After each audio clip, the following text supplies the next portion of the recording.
Okay, good, good morning to all. So today we are going to discuss about the subject finite element methods.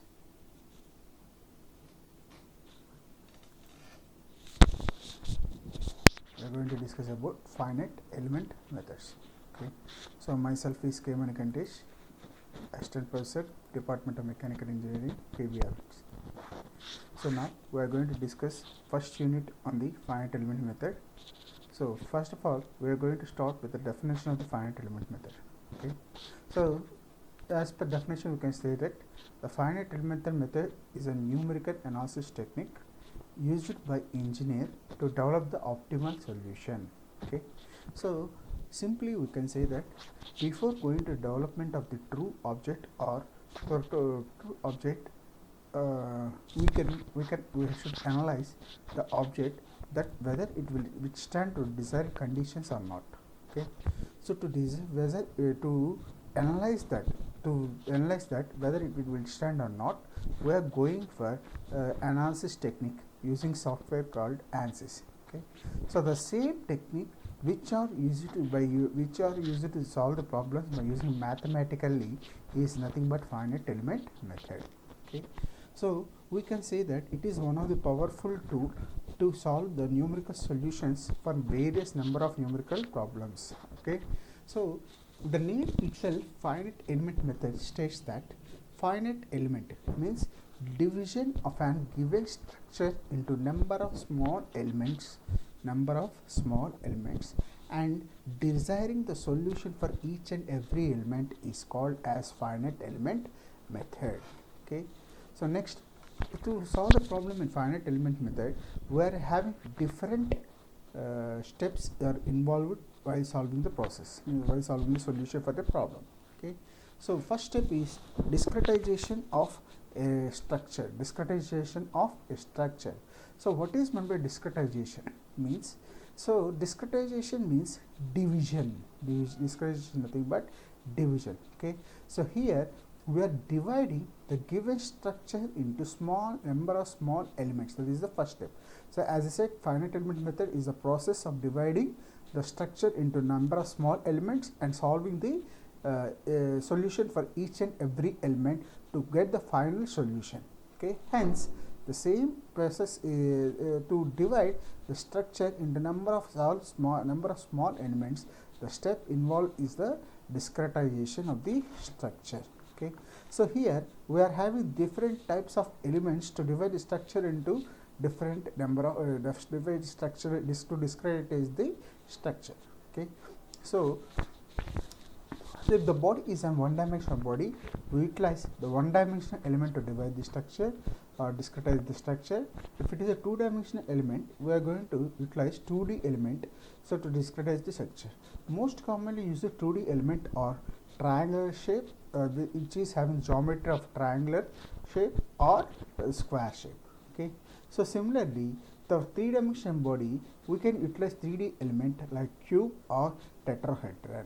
By using these types of elements, we can divide the structure into number of elements. Okay, see, if you consider a square, just considering an irregular body like this. So to analyze this irregular shaped body, I am not having any particular coordinates. So to divide, so in finite element analysis, what I am going to do is I am dividing this structure into number of small elements as shown. Okay, like this, I am going to divide into number of small elements. Like this, I am going to divide into number of small elements. So each and every element is said to be in certain individual shapes which are of uniformity. Okay, so see, if you observe this element, this is of some parallelogramic shape. Okay, so by analyzing this parallelogramic shape, I can state whether it will withstand, the forces will withstand in that particular area or not. So like that, by accumulating all the strains or stresses in overall the body, I can state whether for the applied forces the body will withstand or not. I can decide. Okay, so similarly, so the next step in is numbering of nodes and elements. Okay, so here the numbering process is the most uh, the numbering process is said to be most important process, since it decides the size of the matrix. Okay, further process is carried out from this step. Okay, so see, size of the matrix will depend upon total number of degrees of freedom on the structure. Suppose if we are considering only one dimensional body and we are assuming to be 1 degree of freedom at each node. So if I am dividing a one dimensional body into 2 elements, then I used to get 3 nodes. See, let this is a one dimensional element. I am dividing this element into 3 nodes, considering it as 2, and last node is 3. So see here, I have divided the total line element into two individual elements. Okay, so this I am assuming the element node, the displacement at node 1 is u1, and displacement at node 2 is assumed to be u2, and displacement at node 3 is assumed to be u3. Okay, so since I am having each node I am having only 1 degree of freedom, so total 3 nodes, that the total degrees of freedom is 3 degrees of freedom for the 1D line element I have selected. So here the 3 degrees of freedom, since I am having 3 degrees of freedom, the size of the stiffness matrix will be 3 by 3. Okay, so next, selection of interpolation function or displacement function. Okay, so what is the selection of for importance of interpolation function? Interpolation functions are also known as shape functions. So these shape functions will help us to derive or will help us to represent the interpolation between different nodes, and finally we can decide the overall displacement of the structure. Okay, so next is the displacement, which it involves choosing the displacement function for each element. Polynomial, linear, quadratic, cubic forms are selected for easy formulation.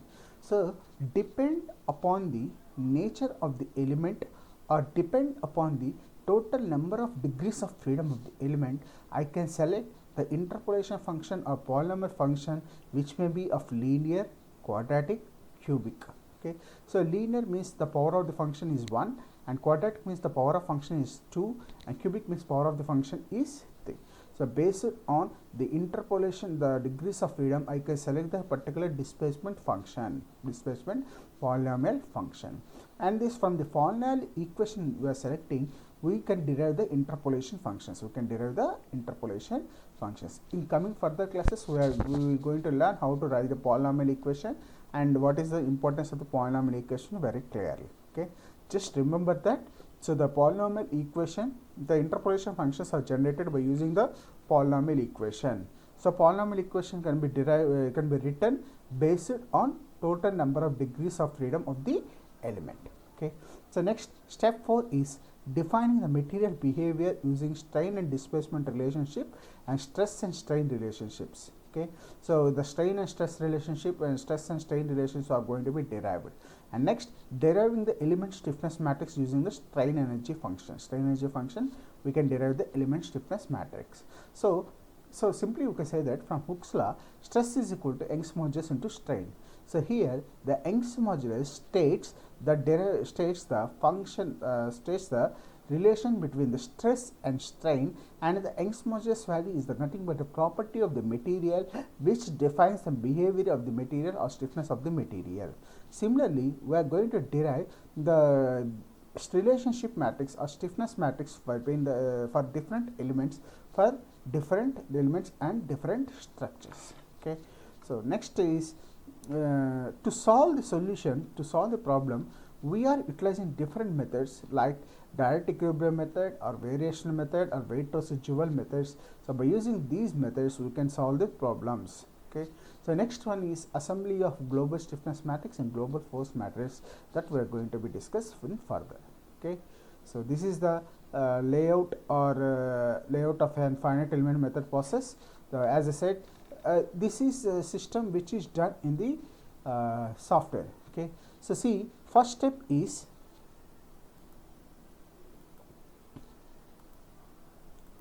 The first step is discretization. What is meant by discretization? As I said, discretization is nothing but dividing a structure into number of individual components is called as discretization process. The next one is, second step is numbering and numbering of nodes and elements. So for each and every node we have to represent particular numerical value as 1, 2, 3 and so on, and after that we have to represent suitable displacement functions at u1, u2, u3 and so on. Okay, so these two process steps which involved in ANSYS is nothing but pre-processing processes, pre-processing steps. These are called as pre-processing steps. Next, selection of displacement function. That means based on the degrees of freedom, we have to select that particular displacement function. Suppose if I am having 2 degrees of freedom, I can select the displacement function as y is equal to a0 plus a1x. Okay. So similarly, next definition of material behavior, defining the material behavior. So in ANSYS, while solving a problem, so we have to give the Young's modulus value, that property of the material what you are selecting. Okay. And next, derivation of element stiffness matrices and equations, assembly of element stiffness, applying boundary condition, determine the solution. All these steps which are internally done by using the software called by using the analysis step in the software. Okay. So next, finally, we wish to get the result. The result which is obtained is just an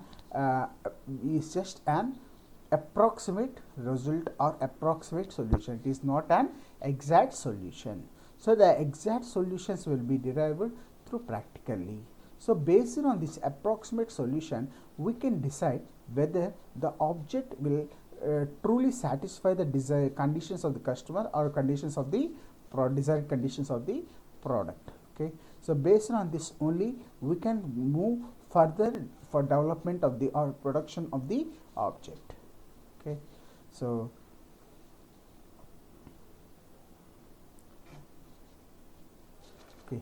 so next, what are different types of forces acting on the body? So generally we have 3 types of forces which will be distributed on the body. Okay. So what are those forces means?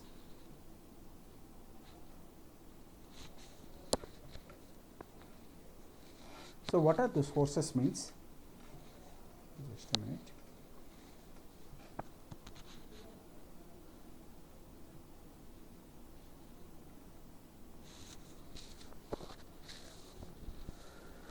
So what are those forces means? So we are having 3 types of forces: body force, traction force and point load or concentrated load.